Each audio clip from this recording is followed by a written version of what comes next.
Hola a todos y bienvenidos a esta nueva clase de Dr. Beller, ¿sí? Hicimos una encuesta en nuestro Twitter y salió que querían la clase de soplo más que otras clases que le hemos ofrecido. Y es por eso que, cumpliendo con la encuesta, les traemos la clase de soplo. Van a ser dos clases. En esta primera clase vamos a ver generalidades y vamos a ver los soplos sistólicos, los dos principales, estenosis aórtica e insuficiencia mitral. Y en la segunda clase vamos a ver los soplos diastólicos, principalmente el de estenosis mitral y el de insuficiencia aórtica. ¿Bien? En Dr. Beller siempre tratamos de que se entienda todo desde la fisiología, es decir, vamos a hablar de ciclo cardíaco, vamos a explicar qué es un soplo y demás, y no vamos a memorizar nada, vamos a poder entender lo que nosotros estamos escuchando. Esa es la base de esta clase. Entonces, acompáñenme y les aseguro de que ustedes van a salir con una idea clara de qué es un soplo y cómo lo deben ocultar. ¿Sí? ¿Qué es un soplo? Fíjense, acá yo dibujé dos vasos sanguíneos y dos, llámenle, válvulas aórticas. ¿Sí? Habitualmente la sangre que recorre los vasos lo hace de manera lineal. ¿Sí? Es decir, los elementos formes están en el medio y el plasma está en la periferia. ¿Sí? Los elementos formes me refiero a plaquetas, glóbulos blancos y demás. ¿Para qué esto? Bueno, porque el plasma tiene menos fricción, es decir, va a producir menos fricción al borde de los vasos y va a permitir el desplazamiento de los elementos formes por el medio del vaso. ¿Sí? El medio del vaso se va a desplazar más rápido que el resto. Y mientras que los elementos formes no tengan contacto con el endotelio, habitualmente los glóbulos blancos y las plaquetas no se van a activar. Sirve para dos cosas, para el desplazamiento, para disminuir lo que se denomina shear stress, que es el estrés por rozamiento, y para evitar que las plaquetas y los glóbulos blancos se adhieran. Ahora, en condiciones anormales o en algunas partes del cuerpo, se encuentra este otro flujo que se denomina flujo turbulento. ¿Sí? El flujo turbulento genera shear stress, genera daño. Ese daño se puede convertir en disfunción endotelial, etc. ¿Cuándo ocurre? Fíjense, tenemos un vaso, por ejemplo, con una placa de ateroma en el medio. Cuando la sangre venga de manera lineal, como venía hasta ahora, va a chocar y va a generar remolinos. ¿Sí? Estos remolinos, ¿sí?, de flujo turbulento se pueden ocultar y esa ocultación del flujo turbulento se llama soplo. ¿Bien? Entonces, ¿qué es un soplo? Es la expresión audible del flujo turbulento. Lo mismo pasa en las válvulas cardíacas.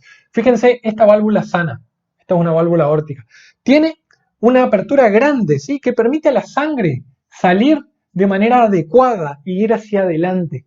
¿Bien? Pero en condiciones patológicas, por ejemplo, fíjense esta otra de acá al lado, la válvula, por ejemplo, es estenosa, es decir, tiene una dificultad a la apertura. Acá yo dibujé, por ejemplo, por engrosamiento de la válvula aórtica, llamémosle. ¿Sí? ¿Qué va a permitir? Que cuando la sangre salga, genere remolinos. Y esos remolinos lo podemos ocultar como un soplo. Y acá viene otro concepto importante. La expresión audible del flujo turbulento se denomina soplo, mientras que la expresión palpable del flujo turbulento se denomina frémito. Entonces, ¿qué es un frémito? La expresión palpable del flujo turbulento. ¿Bien? Entonces, nosotros, para evaluar un soplo desde lo semiológico, tenemos 6 pasos que recomendamos en Dr. Beller, ya entrando en la semiología. Tienen que cumplirlos de esta manera y no se van a olvidar de nada y aparte van a entender lo que están escuchando. Los pasos son: ¿dónde lo oculto con mayor intensidad? El ciclo en el que lo escucho y qué parte del ciclo, y aunque ustedes creen que esto es teórico, es sumamente práctico y vamos a ver que tiene mucho valor. La forma de ese soplo, ya vamos a ver, la intensidad del mismo, si irradia, y otros, que vamos a ver signos, síntomas acompañantes, si es regurgitativo, si es de llenado, etc. ¿Bien? Lo primero, cuando vamos a evaluar un soplo, supongamos, ponemos el estetoscopio en el paciente, vamos a escuchar y escuchamos un soplo. Entonces lo que vamos a hacer es ir cambiando por los distintos focos de ocultación y ver dónde se escucha más fuerte. Eso se llama sitio de mayor ocultación o epicentro del soplo.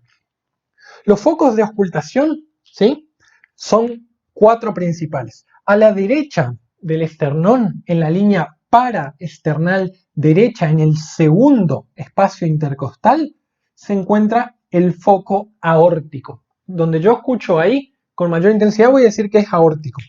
A la izquierda del esternón, en la línea paraesternal izquierda, en el segundo espacio intercostal, voy a tener el foco pulmonar. ¿Bien? En el quinto espacio intercostal, en la línea paraesternal izquierda en este sitio, voy a tener el foco tricuspideo. ¿Bien? Y en el quinto espacio intercostal, pero habitualmente en la línea hemiclavicular, es decir, en la mitad de la clavícula, en esta zona, voy a ocultar el foco mitral.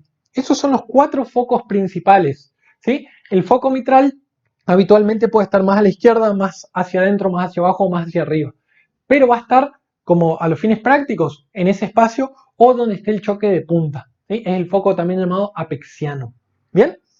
¿Hay otros focos? Sí. Como por ejemplo el foco accesorio de Erb, que está en el tercer espacio intercostal a la izquierda de la línea esternal, acá.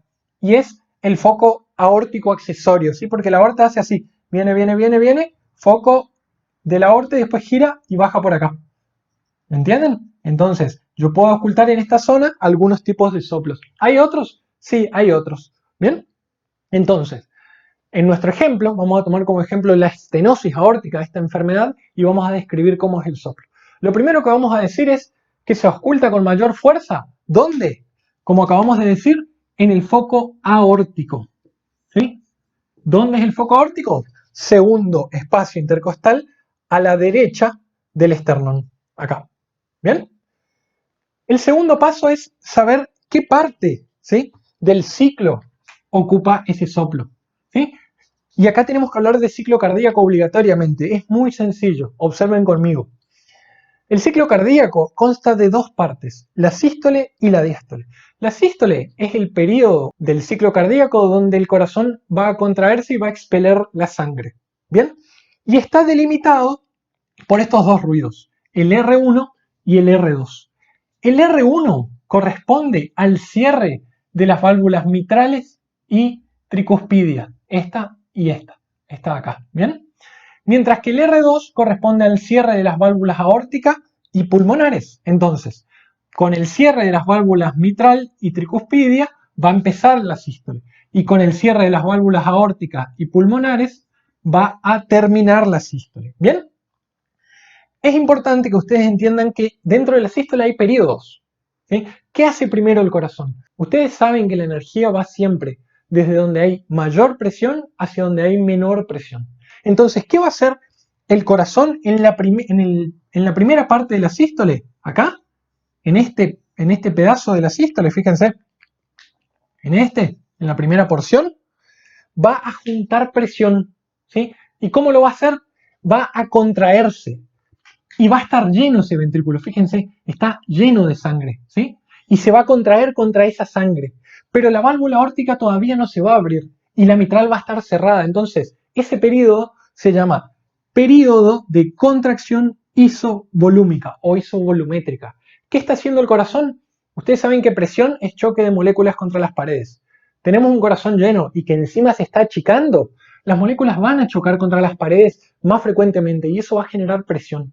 Cuando esa presión venza la presión que hay en la aorta, que habitualmente es de 80 milímetros de mercurio, fíjense que corresponde a la diastólica, la válvula aórtica se va a abrir y la sangre va a salir. Cuando la sangre sale, comienza el periodo eyectivo. ¿Sí? ¿Por qué? Porque la sangre empezó a eyectarse. Bien, el periodo eyectivo lo primero que va a hacer es sacar toda la sangre de golpe porque hay mucha presión en el ventrículo. Pero mientras va saliendo la sangre, el ventrículo se va quedando con menos sangre y va disminuyendo su presión. Y la aorta va aumentando su presión. Es decir, la sangre primero va a salir muy rápido y después cuando se va quedando sin fuerza va a empezar a disminuir la eyección. Hay un periodo donde la sangre sale potentemente y después ya mucho más suave. ¿Por qué es importante esto? Bueno, fíjense lo que pasa en nuestra válvula. Nosotros tenemos una válvula que le cuesta abrirse. ¿Bien? Una válvula que le cuesta abrirse. Ahora, nosotros tenemos que en la sístole, el primer periodo, hay contracción isovolumétrica. Es decir, el corazón está juntando fuerza para vencer a la aorta. Ahora, ¿cuál es el problema? La válvula está más cerrada, no se abre correctamente. ¿Sí? Y si no se abre más correctamente, ¿qué voy a tener? Mayor presión. El ventrículo va a tener que ganar más presión para expeler la sangre. Entonces, ¿qué va a pasar con el periodo de contracción isovolúmica? Va a empezar a tomar parte del periodo eyectivo, se va a prolongar, ¿sí? Y cuando se abra la válvula aórtica, la sangre va a salir. ¿Qué les estoy queriendo decir? Fíjense, el primer tercio de la sístole se llama proto, habíamos dicho. El segundo tercio meso y el tercer tercio tele. Fíjense cómo va a ser el soplo de la estenosis aórtica y fíjense qué sencillo. En el primer tercio, acá, en la estenosis aórtica no voy a tener soplo porque el corazón se está contrayendo pero la sangre no está saliendo. Entonces, ¿cuándo va a empezar el soplo de la estenosis aórtica? Cuando se abra la válvula aórtica, es decir, en la meso, acá, en la mesosístole. Y al principio va a ser muy potente, porque la sangre va a salir con mucha potencia.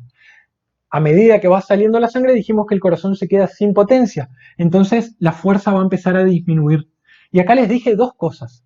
La primera, ¿en qué parte del ciclo está el soplo de la estenosis aórtica? Bueno, en la sístole.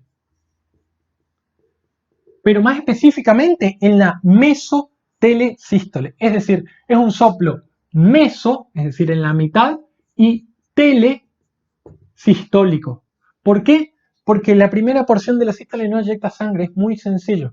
¿Sí? La primera porción de la sístole no eyecta sangre. Y también les dije otra cosa. Les dije que la sangre va a salir con mucha potencia y después va a ir disminuyendo su potencia. Y fíjense que el tercer paso para evaluar un soplo se denomina la forma del soplo. ¿Qué les quiero decir? ¿Cómo va a ser la forma? Va a ser en crescendo, ¿sí? Decrescendo, porque al principio va a ser muy potente y después va a ir disminuyendo la intensidad con la que le escucho el soplo. Entonces, esta forma en crescendo, decrescendo, o también llamada romboidal, es una forma típica. Entonces, ¿cómo va a ser? Es un soplo aórtico, meso, tele, sistólico, en crescendo, decrescendo. Y lo que estoy explicando es lo que está pasando en el ciclo cardíaco. ¿Qué otras formas de soplo hay? Por ejemplo, en barra, cuando un soplo se escucha con la misma intensidad siempre. O por ejemplo, un soplo decrescendo, cuando empieza fuerte y va disminuyendo a medida que pasa el ciclo. ¿Bien? El cuarto paso para evaluar un soplo es la intensidad del mismo. Debemos conocer qué tan intenso es. Se divide en 6, ¿sí? 1 en 6, 2 en 6, 3 en 6, 4, bla, bla, bla, ¿sí? El 1 en 6 es aquel soplo dudoso. Por ejemplo, va uno de ustedes conmigo a auscultar, ustedes escuchan el soplo y yo no. Entonces es un soplo dudoso, porque no todos los pueden auscultar. Es un soplo 1 en 6. El 2 en 6 es un soplo indudable. Todos lo auscultamos. Pero ustedes y yo coincidimos en que es muy suave. ¿Bien? El soplo 3 en 6 es un soplo fuerte. Todos lo ocultamos y decimos, che, es fuerte el soplo. ¿Bien? El soplo 4 en 6 tiene frémito. Habíamos dicho que el frémito es la expresión palpable del soplo. Es decir, nosotros además de apoyar el estetoscopio y de escuchar, si palpamos esa zona, ¿sí? El foco aórtico en este caso, vamos a sentir la vibración con los dedos. Eso se llama frémito. Entonces, un soplo tan potente que genera frémito. ¿Bien? El soplo 5 en 6 es extremadamente potente. Ustedes apoyan el estetoscopio y les, como se dice en la jerga, les vuela el oído. ¿Bien? Y el soplo 6 en 6 lo van a ocultar sin estetoscopio. Se van a poner al borde de la cama y van a escuchar cómo ese paciente sopla. ¿Bien? Y les voy a dar un detalle sumamente importante. La intensidad del soplo no tiene que ver con la gravedad de la patología. Por ejemplo, esta válvula puede estar casi cerrada, ¿sí? Y yo puedo escuchar un soplo 1 en 6. Es decir, la intensidad no tiene que ver con la gravedad. ¿Por qué? Fíjense lo que pasa en la estenosis aórtica. Yo les dije, la válvula está cerrada. El periodo de contracción isovolumétrico se va a prolongar. Mientras más cerrada esté la válvula, más presión va a tener que hacer el ventrículo para sacar la sangre. Síganme, ¿sí? Mientras más cerrada esté la válvula, es decir, más grave sea la estenosis, más fuerza va a tener que hacer ese ventrículo, ¿sí? ¿Y qué va a hacer ese ventrículo haciendo más fuerza con la válvula cerrada? Va a aumentar el periodo de contracción isovolumétrica, ¿sí? Y cada vez va a ganarle más al periodo eyectivo, ¿sí? Entonces, ¿qué va a pasar con el soplo? Va a pasar esto. Va a empezar en la sístole, pero cada vez el pico del soplo va a estar más cerca del R2. ¿Por qué? Porque el periodo de contracción isovolumétrica se extendió, ¿sí? Y la eyección empezó más tarde. Entonces, a mayor gravedad, más tarde la eyección y más tarde el pico del soplo, el pico de auscultación. Entonces decimos que la estenosis aórtica es más grave cuanto más cerca esté el acné o el pico del soplo del R2. Incluso decimos que es una estenosis probablemente grave cuando el soplo borre al R2, cuando no se oculte el segundo ruido cardíaco. ¿Bien? Entonces, fíjense cómo la intensidad no tiene que ver con la gravedad de la valvulopatía. Nos faltó explicar, para que entendamos el siguiente soplo, qué pasa en la diástole, ¿sí? La diástole es la porción del ciclo cardíaco, ¿sí?, que contempla la relajación y el llenado ventricular, ¿sí? Consta de 4 fases. El periodo de relajación isovolumétrica, donde el corazón está vacío de sangre, donde el corazón está sin sangre y simplemente empieza a relajarse, pero la válvula mitral todavía no está abierta, ¿sí? Es decir, empieza a relajarse el ventrículo porque acaba de expeler toda la sangre y le quedó un poquito de sangre al ventrículo, pero la válvula mitral y la tricuspida todavía no se abrieron. Relajación iso significa igual volumétrica, igual volumen. Después viene la fase de llenado rápido, es decir, se abre la válvula mitral y la tricuspidia y la sangre ingresa de manera abrupta por 2 mecanismos. Primero, porque hay mucha presión en la aurícula, ¿sí? Más presión que en el ventrículo, que está casi vacío. Y segundo, porque el ventrículo genera una especie de succión, ¿sí? Succiona a la sangre por la misma relajación, ¿sí? Que esa succión va a permitir una fase de llenado rápido. ¿Qué quiere decir? La sangre va a entrar abruptamente al ventrículo. Cuando el ventrículo se empieza a llenar de sangre, yo les había dicho, presión es igual a moléculas chocando contra las paredes. Cuando el ventrículo se empieza a llenar, ¿qué va a pasar? Va a aumentar la presión en el ventrículo y va a disminuir el gradiente de presión, es decir, la aurícula va a tener menos presión porque tiene menos sangre y el ventrículo ya va a tener casi la misma presión. Entonces viene esta fase de llenado lento o fase o diastasis, ¿sí? Periodo de llenado lento. Se va a seguir llenando el ventrículo pero con mucho menos potencia. Y si yo quiero llenarlo más, tengo que aumentar la presión en la aurícula. ¿Cómo puedo hacerlo? Y acá viene la cuarta parte de la diástole, contracción de la aurícula. Es decir, la aurícula casi no tiene sangre, pero se va a achicar y va a hacer que las moléculas choquen abruptamente contra las paredes de la aurícula. Eso va a generar una presión y esa presión va a generar una diferencia de gradientes. ¿Qué quiere decir eso? Que de nuevo voy a tener más presión en la aurícula que en el ventrículo. Entonces la sangre va a pasar de la aurícula al ventrículo. Y esta es la cuarta fase de la diástole. Sumamente importante para entender los soplos diastólicos que vamos a ver en la siguiente clase. ¿Bien? El quinto paso de la evaluación de un soplo es la irradiación. Por ejemplo, en nuestro ejemplo de la estenosis aórtica, cuando ustedes oculten van a escuchar acá, pero también la van a escuchar en el cuello, es decir, es un soplo aórtico, mesotelesistólico, romboidal o en crescendo decrescendo, de intensidad habitualmente variable, puede ser 2 o 3 en 6, con irradiación al cuello, es la irradiación típica. Van a ver que algunos soplos tienen irradiación típica y otros un poquito menos típica. ¿Bien? Y por último, otros. ¿Qué vamos a valorar en otros? Bueno, hay soplos que son de llenado, hay soplos que son regurgitativos y hay soplos como el de la estenosis aórtica, que son soplos eyectivos. ¿Por qué? Porque se da mientras que la sangre es eyectada. Bien, entonces va a ser un soplo aórtico, mesotelesistólico, romboidal, de intensidad variable con irradiación al cuello y eyectivo. Bien, ¿qué síntomas acompañantes va a tener? Bueno, vamos a ver en la clase de pulsos algunos signos que van a acompañar y también en la parte semiológica de la anamnesis y demás, el paciente puede tener síntomas como disnea, ¿sí?, síncope y dolor de pecho.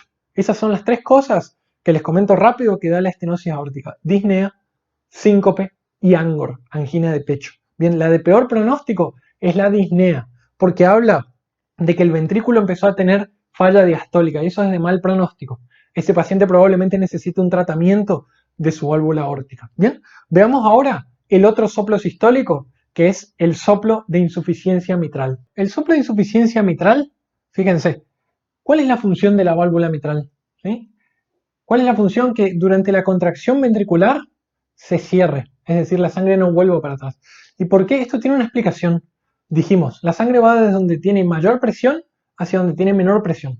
La aurícula es una cavidad de presión baja y el ventrículo es una cavidad de presión alta. Entonces, si no estuviera la válvula mitral, la sangre regresaría todo el tiempo hacia la válvula, hacia la aurícula izquierda, por ejemplo, y hacia el pulmón. ¿Bien? Entonces, ¿para qué está la válvula mitral? Entre otras cosas, para cerrarse durante la contracción ventricular y no permitir que la sangre vuelva. ¿Bien? La insuficiencia mitral es la dificultad al cierre. Fíjense, acá está la válvula mitral cerrada. Si la sangre intenta volver, no puede. ¿Por qué? Porque las dos valvas están totalmente cerradas. Fíjense esta otra válvula enferma. Cuando el ventrículo que está acá se contraiga, la sangre va a pasar por este orificio y va a volver hacia la aurícula porque hay muy poca presión en la aurícula y el ventrículo tiene mucha presión. Entonces va a estar abierta todo el tiempo. Entiendan ese concepto. Va a estar abierta todo el tiempo. Vamos a hacer nuestros 6 pasos. ¿Dónde se va a ocultar con mayor fuerza el soplo de insuficiencia mitral? Se va a ocultar en el foco mitral. ¿Bien? Es decir, en el foco apexiano. Quinto espacio intercostal, línea medio clavicular o más bien donde esté el choque de punta. ¿Bien? Ahora, ¿qué parte del ciclo va a ocupar? Y fíjense qué sencillo. Vamos a la sístole. Se cerró la válvula mitral, se cerró la válvula aórtica y pulmonar. R1 empieza con el R1. Ahora, la válvula mitral está parcialmente abierta porque está insuficiente.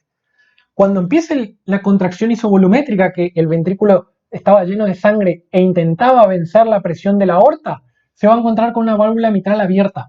Entonces la sangre va a empezar a regresar con mucha potencia, porque encuentra una aurícula casi vacía y un ventrículo casi lleno. Entonces, ¿qué va a pasar? El soplo va a iniciar acá, con mucha potencia, ¿sí? Mientras que el ventrículo intenta ganarle a la aorta, la sangre va a empezar a volver por la aurícula hasta que la aorta se abra. Una vez que se abra, la sangre va a ir por aorta y va a ir por la válvula mitral. ¿Qué va a hacer? El ventrículo cada vez va a quedar con menos sangre, es decir, va a tener menos presión. El soplo va a ser en decrescendo, ¿sí? Va a empezar muy potente porque tengo mucha sangre y va a terminar siendo más suave porque me voy quedando con menos sangre a medida que lo hago avanzar hacia la aorta o lo hago avanzar hacia la aurícula izquierda. Bien, ahora, hay otros autores que dicen que el soplo sería más bien en barra, que todo el tiempo va a tener la misma fuerza, la misma intensidad. ¿Y esto por qué?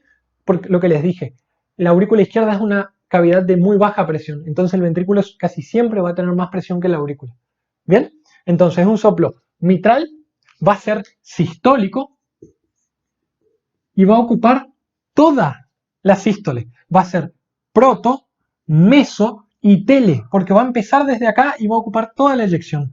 A esto se le llama holosistólico. Va a ser un soplo mitral holosistólico con forma en barra o en decrescendo. La intensidad va a ser variable, pero habitualmente son soplos potentes, fáciles de ocultar. ¿Bien? Y la irradiación habitualmente, ¿sí? Habitualmente va a ir hacia la axila. Cuando yo pongo el estetoscopio en la axila, lo voy a ocultar. Hay otras irradiaciones más raras dependiendo de la válvula que se afecte, pero que no viene al caso en este momento. Y como otra característica, va a ser un soplo regurgitante. ¿Sí? ¿Por qué? Porque la sangre está regurgitando, está volviendo. Entonces, es un soplo mitral, holosistólico, en decrescendo o en barra, habitualmente intenso, con irradiación a la axila, regurgitante. ¿Cómo, y esto yo no se los dije hasta el momento, cómo yo voy a saber si un soplo es sistólico o diastólico? ¿Por qué? Cuando yo pongo el estetoscopio y ausculte el soplo, perdón, voy a tomar el pulso al mismo tiempo. Los soplos sistólicos son aquellos que voy a escuchar cuando sienta el pulso.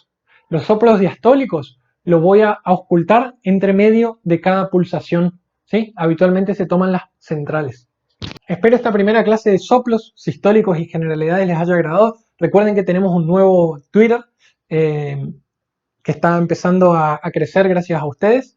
Y bueno, nos vemos en la clase de soplos diastólicos. Hasta la próxima.